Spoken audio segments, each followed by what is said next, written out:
What is the main cause of unemployability in India? Education. आपकी शिक्षा प्रणाली भी इसी तरीके की, आप नौकरी ही करनी।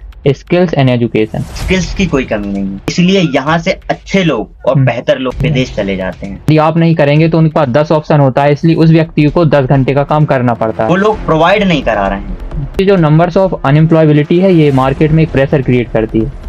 आप रोजगार की बात सरकार से नहीं कर पाएंगे। उनमें से 90% ऐसे हैं जो कि गवर्नमेंट जॉब्स की तैयारी कर रहे हैं। कारण है वो होता है जॉब क्वालिटी, जिसमें टर्म्स, बेनिफिट्स और जॉब सिक्योरिटी दी जाती है। ये है कि गवर्नमेंट जॉब्स खत्म हो गई हैं। आप गवर्नमेंट जॉब्स के लिए ही प्रिपेयर करते हो स्टूडेंट्स को, इसलिए आपको स्किल्स एंड एक्सपीरियंस चाहिए जो कि आपकी शिक्षा प्रणाली आपको नहीं देती। चाहे एसएससी का घोटाला रहा हो, चाहे व्यापम घोटाला, सीट यहाँ पर बेच दी जाती है। एक ब्रेन वॉश जो किया जाता है वो धर्म से इस तरीके जुड़ा हुआ है कि वो अपने ही धर्म के लोगों से रोजगार की मांग नहीं कर पा रहा। नमस्कार दोस्तों, मैं शिवम और हमारे साथ हैं अभय, और आज हम बात करने वाले हैं। अभय, आपका स्वागत है आज की इस वीडियो में। देश के बाहर बैठकर वीडियो बनाने वाला व्यक्ति क्या ही जानेगा कि इस देश में कितने रोजगार उपलब्ध कराए हैं सरकार ने, क्या यहाँ पर रोजगार की स्थिति है। तो उस व्यक्ति को यदि छोड़ भी दिया जाए तो हम यहाँ से आज इस विषय पर बात करने वाले हैं, क्या वाकई में सरकार यहाँ पर रोजगार उपलब्ध करा रही है या नहीं करा रही है। एक अनुमान लगाया गया है कि यदि 100 जॉब अवेलेबल हैं तो उनमें थाउजेंड्स ऐसे पीपल्स हैं जिनको जो जॉब के लिए लायक हैं, लेकिन उनको जॉब नहीं मिल पा रही है क्योंकि उतनी जॉब उपलब्ध ही नहीं है मार्केट में। ये जो नंबर्स ऑफ अनएम्प्लॉयबिलिटी है, ये मार्केट में एक प्रेशर क्रिएट करती है, जिसकी वजह से लोगों से ज्यादा काम लिया जाता है और उनका शोषण किया जाता है, और इतनी कम जॉब्स अवेलेबल हैं इंडिया में। क्या किसी गवर्नमेंट ने कहा है कि वो 2 करोड़ रोजगार उपलब्ध कराएंगे? तो क्या उन्होंने वो रोजगार दिए?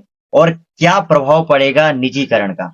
एक सर्वे के हिसाब से ये कहा जाता है कि गवर्नमेंट अब थर्ड पार्टी रिक्रूटमेंट करने लगी है, यानी कि सरकारी सेक्टर, वैसे तो सरकार ने सारे सरकारी सेक्टर्स बेच दिए हैं निजीकरण के चलते, तो कहीं ना कहीं वो सारी जॉब्स भी खत्म हो गई हैं। निजीकरण सत्ता, जितनी निजीकरण खत्म हो जाएगी उतना ही सरकार का कंट्रोल खत्म होता चला जाएगा, और सरकार चाहती भी यही है कि सरकार का नियंत्रण खत्म होगा, तब लोग सरकार से कोई बात नहीं कर पाएंगे। आप रोजगार की बात सरकार से नहीं कर पाएंगे, आप महंगाई की बात सरकार से नहीं कर पाएंगे। क्यों? क्योंकि सरकार का सीधा कहना ये होगा कि ये सेक्टर हमारे हाथ में ही नहीं है, महंगाई हम बढ़ा ही नहीं रहे हैं, हम तो अपने हिसाब से ये नियंत्रित करने की कोशिश कर रहे हैं, लेकिन सब कुछ प्राइवेट हो चुका है।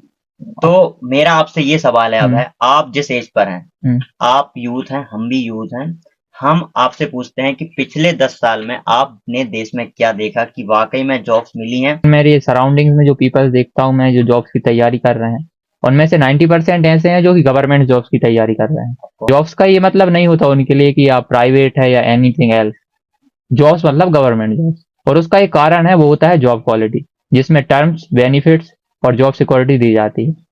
तो धीरे धीरे वो भी खत्म हो रही है और अभी उतनी अपॉर्चुनिटीज भी नहीं है। तो लोगों का कहना यह है कि अनएम्प्लॉयमेंट होने का मतलब यह है कि सिर्फ आप गवर्नमेंट जॉब्स को ही जॉब्स मानते हैं, लेकिन हमारा मानना यह है कि गवर्नमेंट जॉब्स खत्म हो गई हैं।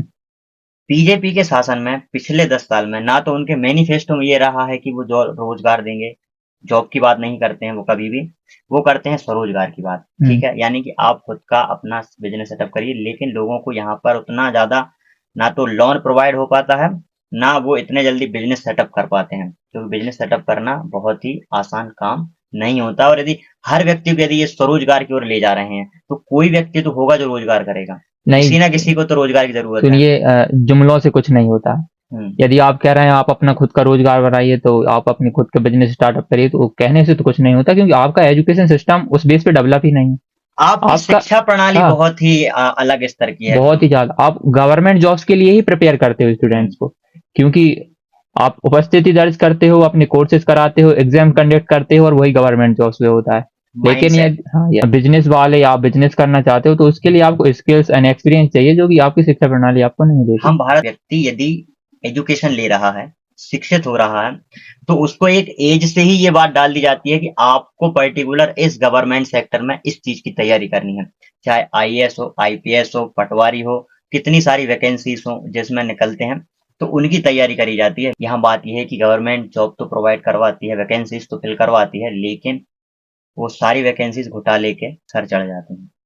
कहीं ना कहीं वो सारे घोटाले, चाहे एसएससी का घोटाला रहा हो, चाहे व्यापम घोटाला जो कि बहुत बड़ा घोटाला रहा हो, चाहे पटवारी घोटाला रहा हो, हालांकि ये सारे घोटाले हुए हैं, इनके एविडेंस नहीं है, लेकिन जनता ये बात बहुत अच्छे तरीके से जानती है कि वाकई में इस देश में कितने घोटाले वैकेंसीज को लेकर हुए हैं।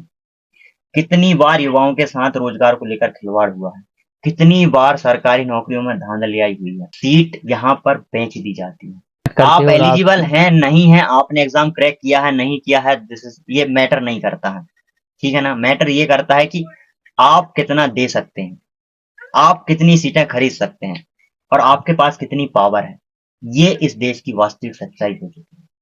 आप डायरेक्ट कह देते हो कि आप बिजनेस क्यों नहीं डालते, आपकी उसको पहले से ही दूसरी चीज की पढ़ाई कराई गई है, तो अब वो एकदम से शिफ्ट कैसे कर दे, उसकी आपने मानसिकता ही वैसी बनाई गई है और आप बस आके कहते हो कि हम जॉब नहीं दे सकते, आप अपना बिजनेस स्टार्ट करिए। एक एक ब्रेन वॉश जो किया जाता है उस दिशा में बहता चला जा रहा है और वो अपने लिए अपने हक की आवाज भी नहीं उठाना चाहता, क्योंकि अब उसके कई सारे रीजंस हो सकते हैं। या तो वो पार्टी से इतना बंधा हुआ है कि वो अपने ही हक की आवाज नहीं उठा पा रहा है, या फिर वो धर्म से इस तरीके जुड़ा हुआ है कि वो अपने ही धर्म के लोगों से रोजगार की मांग नहीं कर पा रहा। तो कहीं ना कहीं आपके ह्यूमन राइट्स भी छीनते चले जा रहे हैं। मेरा सवाल आपसे यह है कि what is the main cause of unemployability in India? Education education system, system. Education this system system सबसे इज पहले डिफरेंट। नंबर पे है। दूसरा ये है कि गवर्नमेंट सिस्टम। आपको ये पता होना चाहिए इस देश में जॉब कराने के नाम पर लोगों का शोषण होता है। 8 घंटे की ड्यूटी लोगों से 12-12, 16-16 घंटे काम कराया जाता है। और गवर्नमेंट जॉब की बात इसीलिए लोग करते हैं क्योंकि वहां पर सिक्योरिटी देखती है। वो एक कहावत आपने सुनी है कि प्राइवेट वाला व्यक्ति काम करने के पैसे लेता है और सरकारी कर्मचारी काम ना करने के पैसे लेता है, और काम करने के लिए क्या लेता है? रिश्वत लेता है। तो वो कहावत कहीं ना कहीं सही होती है। और जितना प्राइवेट कर्मचारी काम करता है उतना सरकारी कर्मचारी काम नहीं करता। तो एक ये भी मेंटेलिटी है लोगों को लेकर कि सरकार यदि लग गई या गवर्नमेंट सेक्टर में यदि चले गए हैं तो उनको काम नहीं करना है, सीधी क्या लेनी है? तनख्वाह लेनी है और वहां की ऊपर की कमाई अलग से। और इसी तरीके से लोगों को बनाया गया है। आपको आपकी शिक्षा प्रणाली भी इसी तरीके की है। आपको जो पढ़ाया जाता है वो माइंड सेट के साथ कराया जाता है कि आपको नौकरी ही करनी है।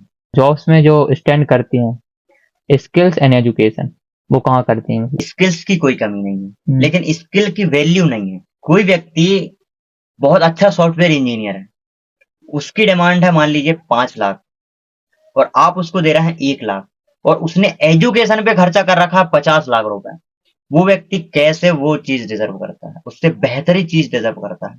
इसलिए यहाँ से अच्छे लोग और बेहतर लोग कहाँ चले जाते हैं? विदेश चले जाते हैं, क्योंकि वहां पर स्किल्स की कदर है। और यहाँ पर एजुकेशन सिस्टम इतना महंगा कर दिया गया है कि आजकल लोग स्किल्ड ही नहीं हो पा रहे वैसे तरीके से। तो 2 कर्मचारियों का काम यहाँ पर 1 कर्मचारी से कराया जा रहा है। यदि करना है तो ठीक है, नहीं करना है तो आप, यदि आप नहीं करेंगे तो उनके पास 10 ऑप्शन होता है, इसलिए उस व्यक्ति को 10 घंटे का काम करना पड़ता है। ये वो लोग प्रोवाइड नहीं करा रहे हैं, वो लोग उतनी जॉब्स देना नहीं चाहते हैं, ठीक है ना।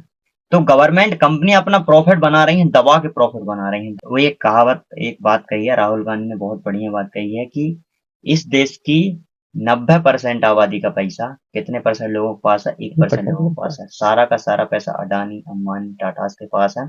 और इस देश में आखिरी व्यक्ति की यदि बात की जाए तो उसकी जो प्रति व्यक्ति आय है ना, वो 10,000 रुपए से भी कम है। और आपके क्या कमेंट, आपके क्या सुझाव है, वो आप हमें बताएं। दो की पंचायत में हम आपसे पुनः मिलेंगे अभय के साथ अगले टॉपिक में, महंगाई को लेकर। Thank you so much Abhay.